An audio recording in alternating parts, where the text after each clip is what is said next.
Hi everyone, thank you very much once again for coming and joining us on Industry Disruptors. I'm Ajay Nair, and today we're doing something a little bit different. I'm going to talk about my guest. My guest happens to be my business partner as well, Jordanne Whiley MBE. Hello. Thank you for joining me. No choice. So we started this podcast not so long ago, and one of the main things is, okay, that's great, you wonderful people that are talking about everything and your knowledge is amazing. I'd like to think who so. exactly are you? So I thought it'd be a good idea to do an episode on you. So welcome to our lovely podcast. Thanks. So let's talk about it. Jordanne Whiley MBE. First questions PhD. first. Oh, PhD, sorry. CMAP. Oh, CMAP, okay. And add in CRA as well? Zero. Yeah. Okay. I think that's it. All right. You sure? Any more alphabets? PLY.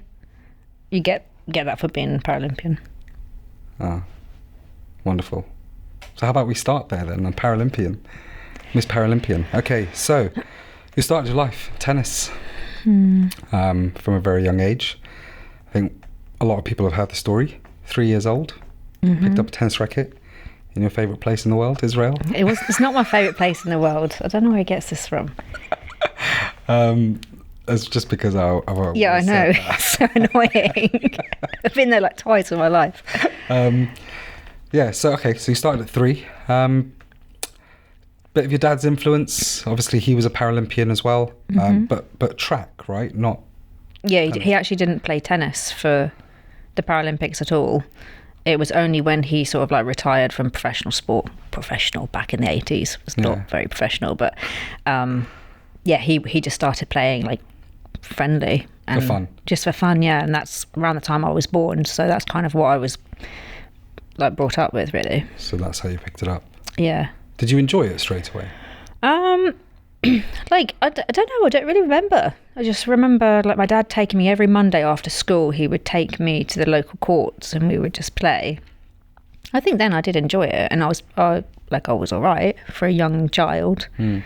I wasn't like, in love with it. I wasn't like I couldn't wait to get to the court. Bit of fun. Yeah. And then when do you think, from your perspective, that you thought, oh, hang on a second, I'm actually quite good at this?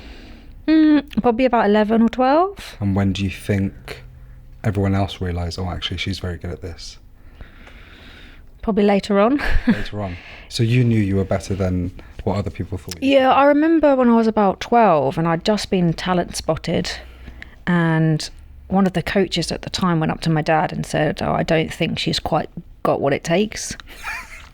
What an idiot. Yeah, and my dad was like, thanks for that, but I think she's all right. Yeah.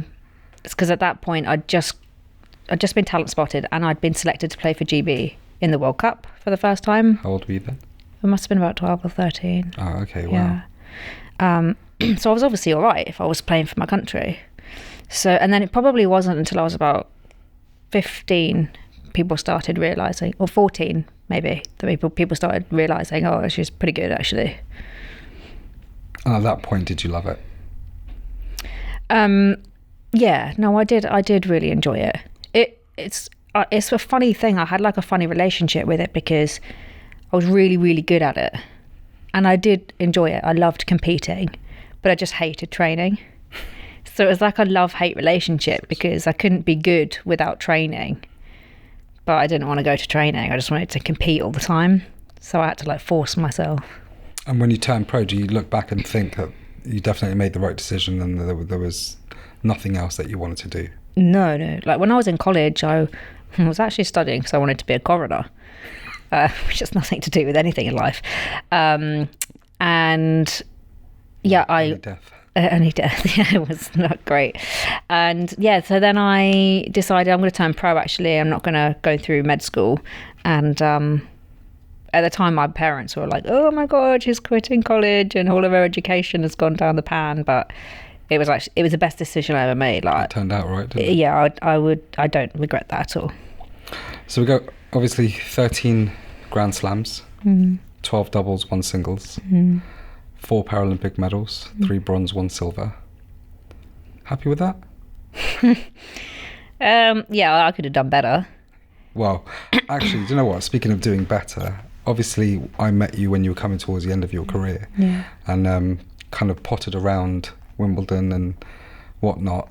A lot of people, I say a few people said Jordanne should be the best in the world if she actually tried. Yeah, everybody thought that, and most people said it. You could have been untouchable. Yeah. Do you regret not giving the effort that you should have done to be untouchable? You do? Yeah, absolutely. I think it's difficult because I grew up, I think it's a bit of a curse that I was talented. At the time I thought it was great because I'm so talented and I was very natural and I didn't have to work as hard as everyone else, but it became a curse because I knew I didn't have to train as hard as everyone else to be good. So I wouldn't train 100%. I'd train like 80%. But my 80% was good enough to win Grand Slams and win Paralympic medals and be 3 in the world, 1 in the world at one point for doubles. So I look back now and I think, God, when I was about 18, 19, which was around London 2012 time, I was ranked 9 in the world. And I think if I had just applied myself more from that point, like focused more on sport and sacrificed a bit more socially and just committed to it, I think I would have been unstoppable. I probably would have been a legend of the game.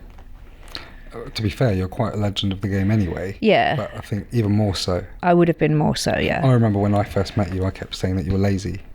Yeah, I was lazy. I couldn't understand it because sport was massive to me, just so many different sports, and I just looked at you and I was just like, my God, she's so good. Why does she not try harder? Yeah. I know it's hard because, you know, when people say, oh, you've got 13 slams and 4 medals and you know, all of this, and everyone's like, you should be really proud of what you achieved. And I am, but you know, you could have done better. I could have done better. Like, I could have got 20 slams, or I could have got gold medals, or I could have been number 1 in the world in singles. I could have been unbeatable for however many, like I could have just done better. And it doesn't take away how good I was. It was just the regrets that I have of being young and stupid and lazy and just not realising the talent that I had. I should have nurtured it rather than just took it for granted, and I think I did. Looking back now, obviously you've changed careers, but when you look back at your time at that point in time, did you like yourself? Do you think you liked yourself? Are you content with yourself in what you were doing tennis wise and who you were hanging around with and the type of environment that you were in, things like that? I think at the time that was just where I was in life. That's all I've ever known. These people I've grown up with, it was the way of life. So at the time, everything was just normal for me. Whereas when I look back now, there's just a different like perspective on things. Like those are not, when I say not the kind of people I want to be around, and not just because, no, I'm not saying they're bad people or anything, they're not, but I was always the girl on tour who was reading, who was studying. I was always doing I did a random degree in canine studies.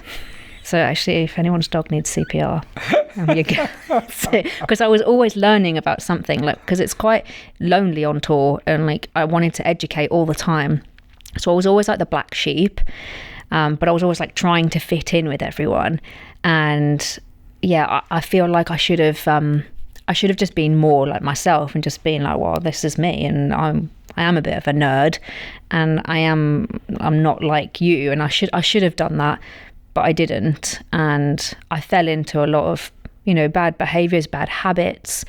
Alongside the good habits of training and playing. Yeah, absolutely, yeah. But I think in any career, whether any elite career, I think that happens. Like, it's not a journey of just success. Like, you know, all the successful people have got really shitty things that happen to them, but it's how they overcome those shitty things and how they learn and grow from that, and then make things better, whether it be in their business or in their personal lives. And I think that's definitely the journey that I was on. It was just made harder because anyone who's been in elite sport will know it's a completely different world. It's a different realm. And it was only until I came out of that world that I realised it was a different world. And when I I did kind of fall into financial services, that's when I felt really content, like really at home. I was like, these are my people, and this is I felt like a leader of the new world, Wakanda. Like, these are my people. But no, I felt like these are my people, this is where I belong, and this is like I can just be myself, and that's why I love the industry so much. So was it a case of you felt that you couldn't be yourself back then? That you struggled to let yourself shine as a person, rather than, obviously you were shining as an athlete, but do you feel that as a person you were unable to shine and unable to show who you were, your true self, and the struggles that came with that? Yeah, I do think that, because as well as everything in elite sport is that you're hiding a lot of stuff. Is everything's pretending. You're on camera and you're like, how did you feel about that match? And in your head you're thinking, well, she's an absolute bitch and I played like shit, and like I want to just go home and like hide under the covers and never talk to anyone again. Like, that's what you're thinking in your head. But then you have to be like, oh, she played really well today, and I could have done better. Everything was just so like fake. And it was kind of like that on the tour as well. With you make genuine friends. There are genuine people there who are just really lovely, but you're all competitors and you're all selfish, like to some degree. All elite sports people are selfish because it's all about them. The world revolves around them. You have to be like that. But what I didn't realise is that it's not like that outside of sport. It's not like that in the real world. You can't be like that in the real world. And I realised that probably a bit too late in my life, but that's just the world I was in, and now I'm out of it. It's great. So yeah, let's talk about getting out of it. Yeah. Property. You had one when we met, one property. Yeah. Talk to me about that. What was your, obviously you were still kind of, still fully in tennis, right? Obviously you'd given birth, and the property side of things, how did that come about? What was it that inspired you? Like, right, I think, property or finance, that's the way I want to go. Yeah, it was weird because at the time I was about 27 and I was like, oh, I'm going to retire soon, which is weird to say you're going to retire at 27. I had no A levels. All I had was GCSEs. And I'm 27 with a baby. So I was like, I'm not going to go back to uni. Plus I need to earn, so I need to do something. And I remember my friend at the time, she was like, well, what are you good at? And I was like, well, nothing, because I've never had to be good at anything in life apart from sport. And I've never had to have any other goals or ambitions other than sport. So I was sitting there in my house and I was like, what am I going to do in my life? Like, I felt like I was having some sort of like midlife crisis. At 27? At 27, yeah, thinking about retirement. And but most people in your sport, they don't retire until they're like mid-30s, early 40s. Yeah. And some of them go into their 50s. Why so early for you? One, because I was done with that life. I felt like I outgrown it. I felt like I fell out of love with it. I needed something more than what I was doing, and I felt like I was more than a great tennis player. Everyone just knew me as this great tennis player with all these titles, but I was like, yeah, but that's not me. Like, I need to be me. And two, like, I'd had my son and I didn't want to be away from him. Like, traveling the world, like 16 tournaments a year is a lot to be away from him, especially in his younger years. Like, he needs his mum. So I decided to give it up. But yeah, my friend was like, what do you like? I was like, I like property. I'm good with my finances, like managing finances. I'm interested in that. So we started Googling. We spent like the whole evening Googling like what we could do with finances, property. And then I just came across CMAP. Yeah. And I clicked on it and it was like, yeah, you can do this within a year. You can do it distance learning, because at the time I was still traveling. So I was like, that's great. I was like, yeah, I think I could do that. And then, so I just signed up for it on a whim. I was like, if I don't like it, I don't like it, fine.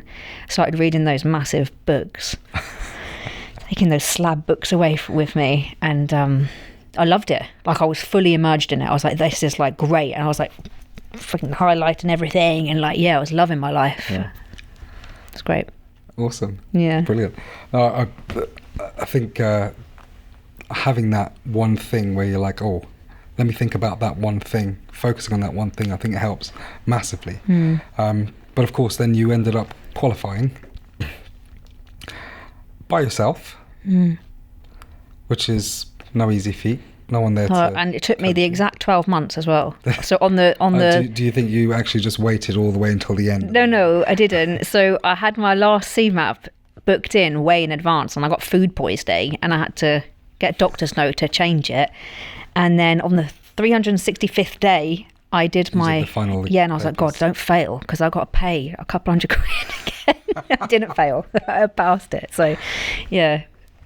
So I did it, but it took me the whole 12 months. And then somebody did it in like 6 weeks. I didn't realise you could do it in the classroom. Yeah. I was like, how's he done it in 6 weeks? It took me 365 days. Well, I know that now. I don't need it, but yeah. Yeah, I remember when you asked me and I said, yeah, I did it in 2 weeks. Yeah, I was like, what? And you were like, how is that even possible? It took me about 3 months just to read the first book. I didn't even read the books. Of course you didn't.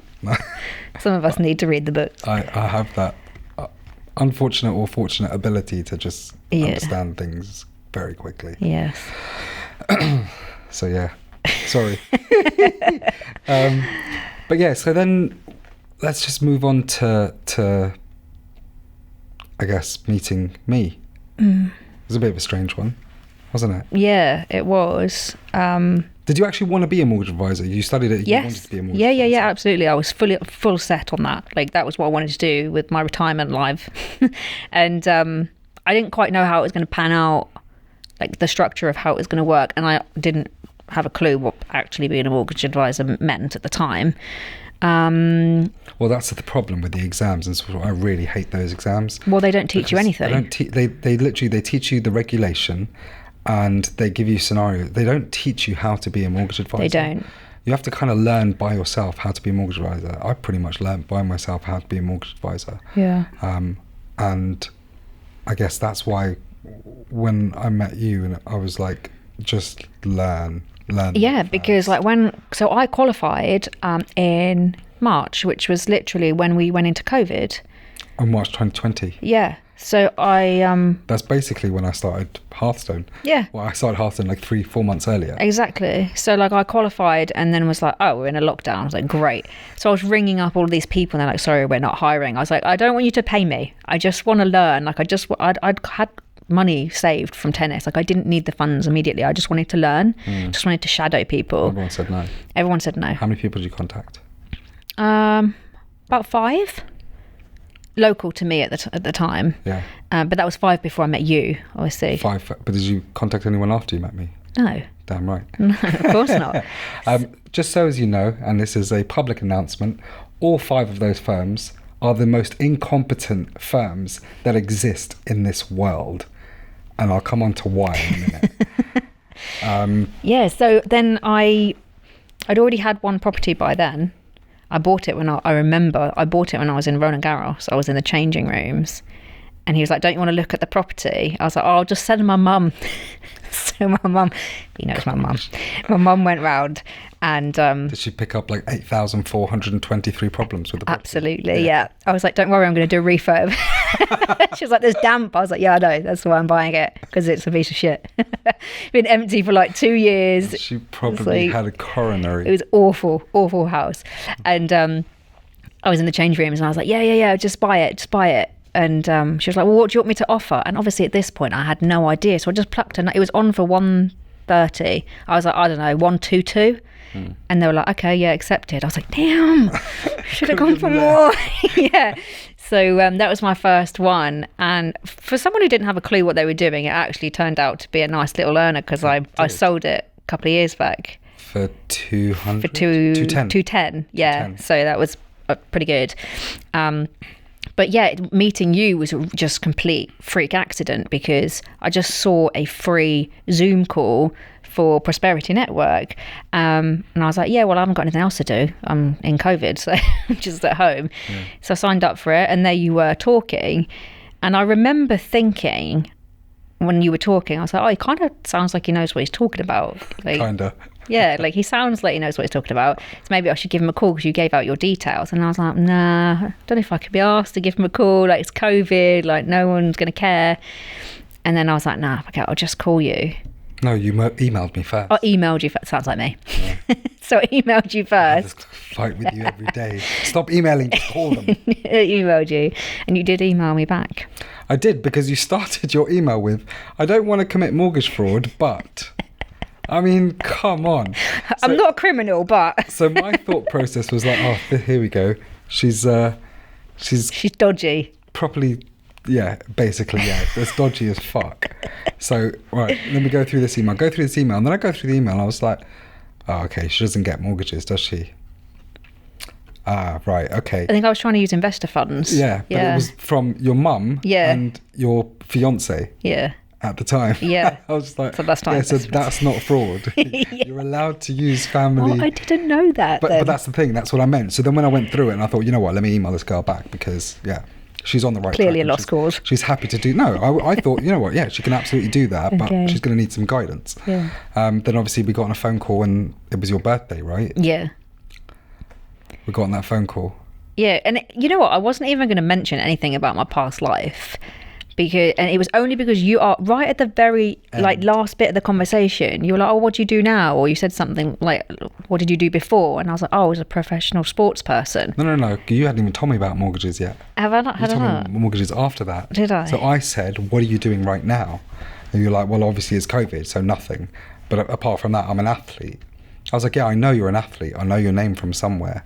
What do you do? And you said, I play tennis. And I was like, I watched you win Wimbledon. Yeah. So you're like, what? Yeah, you're in the crowd. Yeah, how bizarre. It's so very weird. Strange. Yeah. So then obviously and I was only rooting for you because you had... I was British. Yeah, you're British, and then obviously you had Yui with you. Yeah. I was like, oh, whatever. And who I can't even remember who you were playing, to be honest. Probably the Dutch. Dutch, yeah. And I was like, well, I'm not Dutch, I'm British, so I'm going to support this girl because she's British. And then you won, and I was like, I'm cheering for this girl, I don't even know who she is. Yeah. But if it was from that, then I then said... cool, that's great, I watched you win, and then out of nowhere you're like, oh yeah, I've also done my CMAT. Yeah. I was like, you what? It's so nonchalant. And I was like, what, off your own back? Yeah. Without any help? Yeah. Without doing a course? Yeah. With no teaching? Yeah. You just read the books, learnt it, and did the exams? Yeah. Really? Yeah. And then you kind of piqued my interest even more. You're like, oh, I've been trying to get, what do you say? I've been trying to get internships. Yeah. And the first thing in my mind was like, what dumb fuck didn't take this girl on? Like, that's literally my thought process. No one was even interested in having a conversation. And I don't say that lightly. I say it like with as much passion as I possibly can. The most incompetent human in this world would have said no to you. And like I said earlier, those 5 firms are just the dumbest fucks that exist. Because not only have you studied and qualified by yourself, you're an elite athlete, so you're competitive. You've got grind, you've got determination. You'll do everything you can to win, right? That kind of personality is exactly what this industry is about. And I'm not talking about these, weirdo mortgage advisors who just give a shit about making money and then see you later client. I'm talking about building portfolios for clients and helping clients build portfolios and things like that. I think I was lucky that I came from tennis, because tennis is the sport that is the most about fair play. Yeah. Like, it's the most because it goes back so far and it's such an elite sport. Yeah, there's no dodginess. From Wimbledon goes way back. And it was for the rich and all of that. So it's such a fair play sport that I was never, even when I was competing, I was never about that life. I wanted to win, but fairly. Yeah. So that's like the perfect mindset for anyone going into any sort of business, I guess. Well, yeah, I mean, for me, it was a no-brainer. I was like, well, actually, funnily enough, I'm looking for an intern. Are you interested? I was like, yeah, I'll do that. Yeah, I mean, anyone who, like I said, didn't ask you, I cannot believe it till today. And I feel very blessed. But I'm glad that they said no, otherwise I wouldn't have called you. Yeah, absolutely. Well, I might have if to I be found fair, out they were shit. I would have poached you away from them. Yeah, probably. We probably would have met. Any sensible human will come and work with me, right? Yeah, 100%. But yeah, so then you finally came in. You started mid 2020. Yeah, it was like July. After not being sure whether I was legitimate or not. And well, my mum did think you were dodgy. So, for context, my mum thought he was a con man. It was really dodgy, and it was like, I don't know if she thought it wasn't a real firm or you like sold me a dream or something. And I was like, no, he's legit. Like, I spoke to him on the phone. I've seen him on a Zoom call. He's not AI. Yeah. And she wasn't having any of it. But I don't know. There was just, you know, when you just know your gut, you're like, this is right. It was like that, and I was like, no, I'm going to go for it. Like, you seem great. Obviously, it was the best decision you ever made. It was the best decision, the best phone call I ever made, and which I also almost didn't make. Correct. Yeah. Well, you didn't make a call. Or email. Yeah. Best email I ever sent. So then, yeah, we could go on to mortgages. You come in as my intern. Yeah. I've never seen anyone with that much diligence. I don't think I've seen it in any industry. Obviously, I've been in business since I was 19.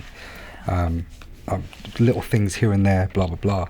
But I look back at my entire life and I just think I've never seen anyone pay that much attention outside of myself, how much attention I pay to certain things in order to progress myself or to learn or to get better or whatever it is.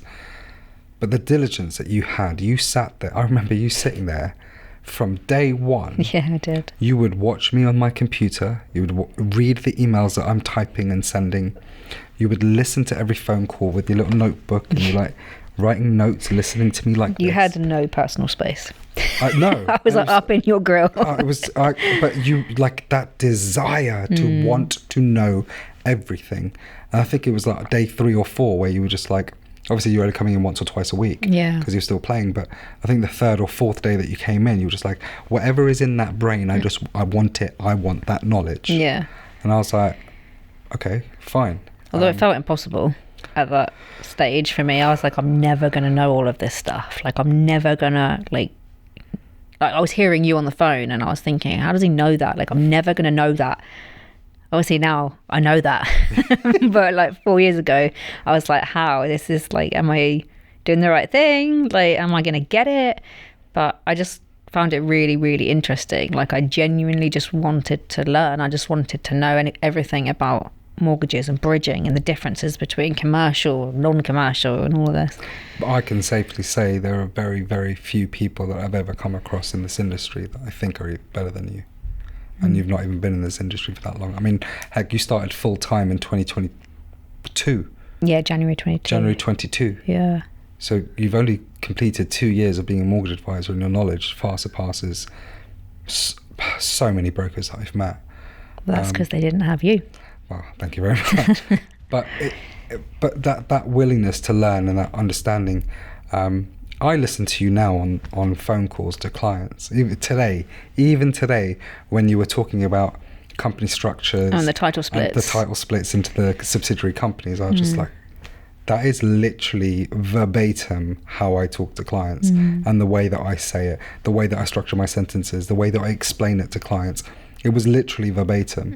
And it's almost like this girl has taken every single word and understood it, learnt it, and is now regurgitating it so that clients can understand how competent you are in this space when it comes to the specialist side of mortgages. Obviously, residential mortgages are a completely different kettle of fish.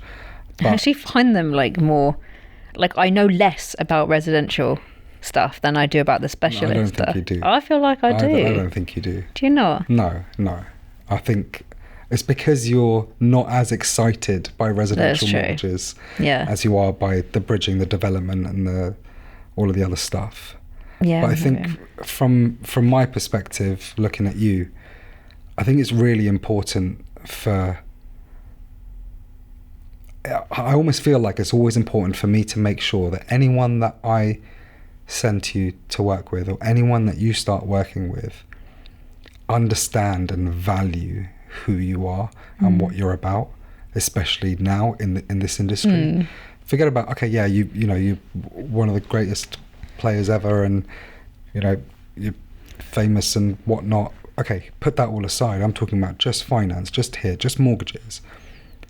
If they don't value you, I just don't. I don't understand their thought process, because how much you put into their deals, and then if anyone treats you badly, it winds me up. And obviously, there are a few clients who are just not the right kind of clients because of their behaviour and their thought process and the way they treat you and the way they talk, and they behave like Del Boys. I love it, a Del Boy investor. Yeah. Typical Del Boy investor.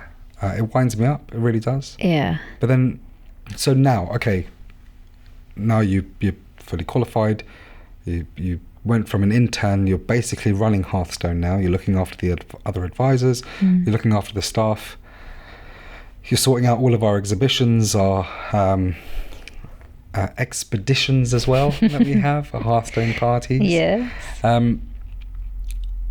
Where do you see yourself? How do you feel? What's going on with you now, and where do you want to go, and what do you think is the progress for you from here? I think I've still got stuff to learn, and it winds me up when I don't know something. I know, because you come running into my bloody office. Yeah. Well, most of the time I do know it. I just need to run it past you for validation. No, but there are still things, and it's the same for you. You're even better than me, obviously, but there's some things that you're still learning as well. We learn every day. Yeah, I mean, it doesn't help that these weirdo lenders keep changing their mind every 5 seconds. It's just impossible to keep up with criteria and rates and stuff. But I feel like I just want to continue to grow my knowledge, especially when it comes to on the bridging side as well. When it comes to lenders, just expanding that pool and knowing where to go. I think the problem with bridging lenders is a lot of them are losing. They're losing it. Yeah. They are. They're losing it with their products. They're losing it with their terms. They're losing it. They're becoming more regulated lenders, and it's well, that's not the point of bridging. Yeah. So aside from that, it's just everything to do with the industry, really.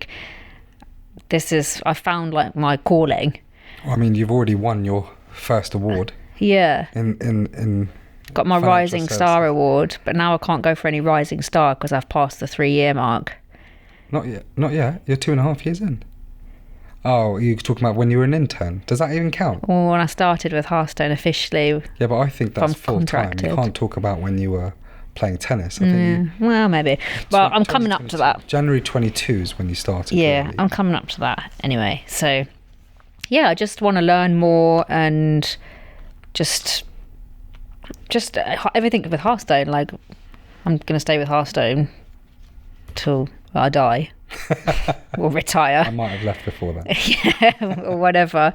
So I'm just excited to watch it grow, because we're growing so much, and I really want to bring on new advisors. I want to kind of do what you did with me, mentor the right kind of people. Yes, if they listen to me. So I'm excited for that, because I get to pass on my knowledge from what you did. It's a generational thing, I don't know, but it's helped me so much become the advisor that I am today, that I want to be able to give that opportunity to other people as well. Because I don't think you get a lot of that in this industry.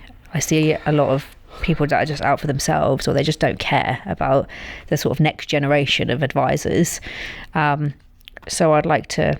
Well, that's why I'm on the phone almost weekly, if not daily, to other advisors, helping them out, doing what I can for them. Because no one was there really for me. Yeah. Because no one really... what we do is very, very specialist. Not a lot of people understand it. Not a lot of advisors get it. And I'm all for helping others get to that kind of point. Yeah. And I see that in you when you're, looking after the other brokers within Hearthstone. Yeah. It's good to see, because you're basically doing what I did, but they just don't listen as well as you listen to me. No one listens as much as I listen to you. But I just want to... I think it's about making it more of a stamp now, because obviously Hearthstone was pretty new when I came into it, and I was brand new. So it's just about getting our name out there as Hearthstone, and like if someone needs a specialist broker, it's like, it's OJ, it's Jordanne, it's Hearthstone. Like that becomes a name, and I think that's probably what our goals are aligned there, because that's kind of all that I'm really focused on. And just the clients that I've got, 80% of them are fantastic. 20% of them need work. We're working on it. But no, it's just working with them and excited to see their deals, because they're bringing me some really cool deals that are like making my brain work, which is really exciting. Especially some of the ones that have come in the last couple of weeks. They've been challenging, but it's good. It's exciting. Yeah, it is. Cool. All right. I think that's about it. Kind of gives us an insight into you. Yeah, so you know who you're working with.